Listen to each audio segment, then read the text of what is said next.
The Word of God is alive and powerful, sharper than any two-edged sword, piercing even to the dividing asunder of the soul and the spirit, and of the joints and the marrow, and is a critic of the thoughts and intents of the heart. All Scripture is God-breathed and is profitable for doctrine, for reproof, for correction, for instruction in righteousness, that the man of God might be mature, thoroughly furnished unto all good works.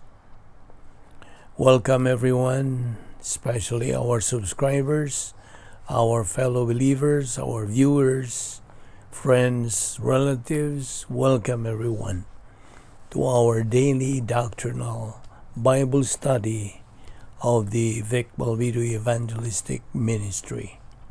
We are still on our study about the mental attitude dynamics. And today we are going to continue. First of all, let's touch on the state of a spiritually advancing or growing believer. This believer I am referring to, who has been consistently and persistently keeping on in his spiritual advance. And if he is now a spiritually mature believer because he has attained successfully the capacity stage as a believer, then he eventually is enjoying the spiritual benefits of the pleroma stage. In a nutshell, he enjoys the capacity for life, for blessings, and for glorifying God. He is branded at this stage of his spiritual life as an invisible hero. This believer, in his pursuit to reach spiritual maturity while passing through the 3 levels of spiritual growth, was consistently walking by faith, not by sight, as 2 Corinthians 5:7 delineates. This particular believer has been living his life in the light of eternity and has been considering every day of his life as if it is his last. In short, he lived his life doing things as unto the Lord. Furthermore, he holds now the title of being an invisible hero. Now, in your case as a believer in Christ, most of your life is focused on the status of your mental attitude and not on the status of your emotion, okay? And that's why God's Word strongly points out to remind us believers that what we think is what we are. Proverbs 23:7. That is precisely the reason why the Word of God always emphasizes the indispensability of the divine viewpoint in the mind of every believer, because it is there that every believer gets the spiritual power in his spiritual life. Still remember the formula on this? Faith plus divine viewpoint thinking equals spiritual power. That's of course on the part of the spiritual believer. So therefore, we can conclude that a believer without blending his faith with the divine viewpoint thinking cannot acquire the spiritual power. Instead, he is a loser believer. Divine viewpoint thinking then strengthens and empowers the mental attitude of a believer. That's how a believer allows the Holy Spirit to take control of his soul in order that for that believer to successfully fulfill the protocol plan of God for his life.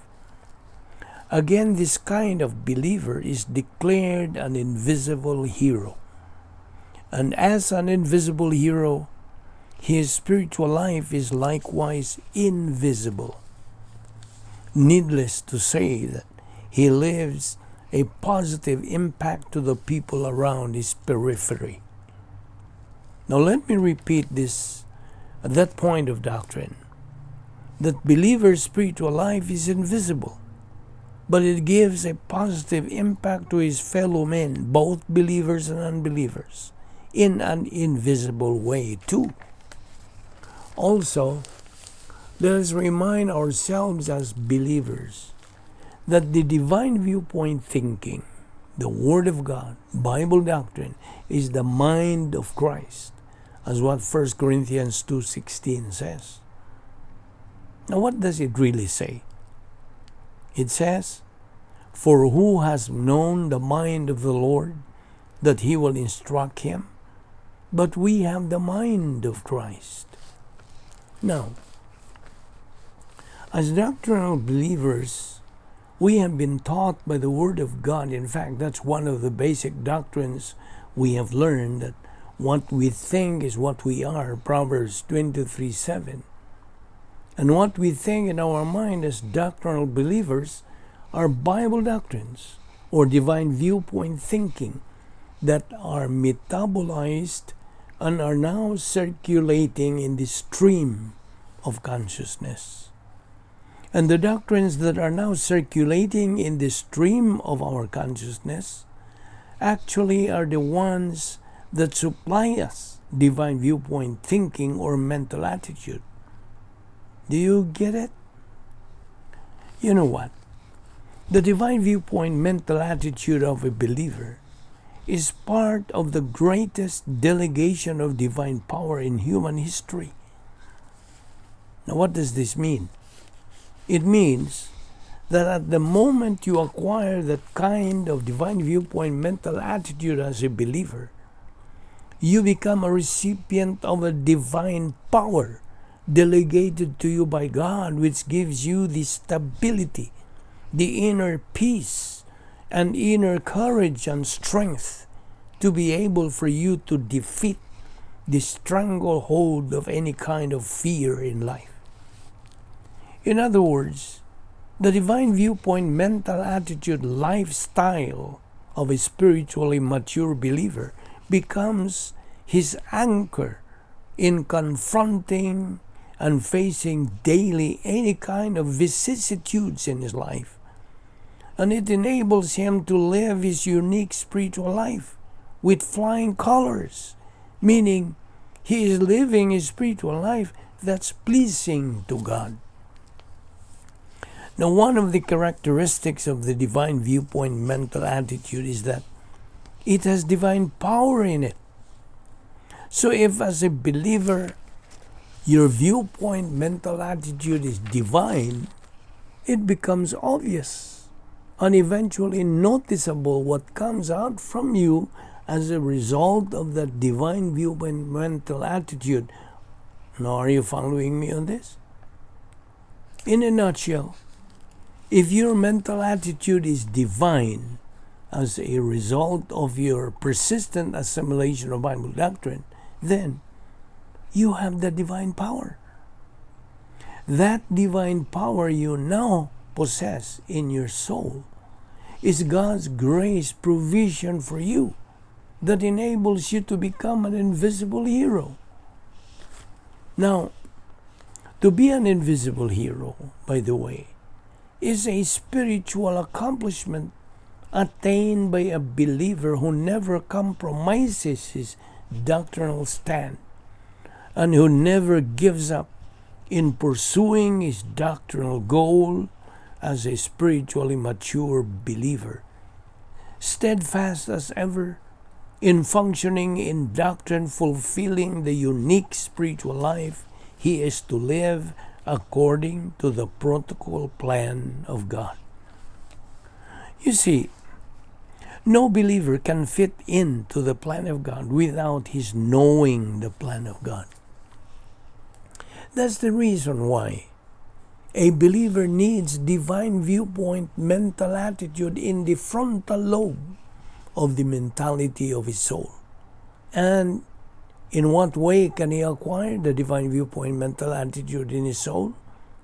By assimilating Bible doctrine through the teaching ministry of God the Holy Spirit. And of course, by studying, learning, believing, and applying the Word of God through putting himself under the authority of a Spirit-filled, grace-oriented pastor-teacher who has the gift to teach. There, the believer can learn Bible doctrine through his teaching ministry. He can learn the plan of God and how to live the Christian way of life. Then and only then can that believer fit in to the protocol plan of God.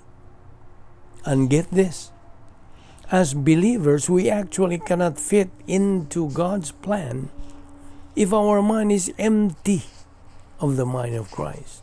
1 Corinthians 2:16. So can you not see how indispensable Bible doctrine is to us believers? Bible doctrine is the spiritual oxygen of every believer to be breathed in and to be breathed out. Always remember that. Now, when can a believer have impact to people? Or when can he become an effective witness to the world? The answer? When he reaches the higher ground of spiritual maturity and he becomes an invisible hero. Now, as an invisible hero, that believer's impact is likewise invisible, correct? Like, for example, the spiritual. This being spiritual is invisible, right? That's why as believers, we need a strong faith, since we do live by faith, not by sight. Remember that verse. So when we talk about a believer's impact, that being spiritual in itself is invisible. We will continue this study tomorrow, so don't forget to be with us.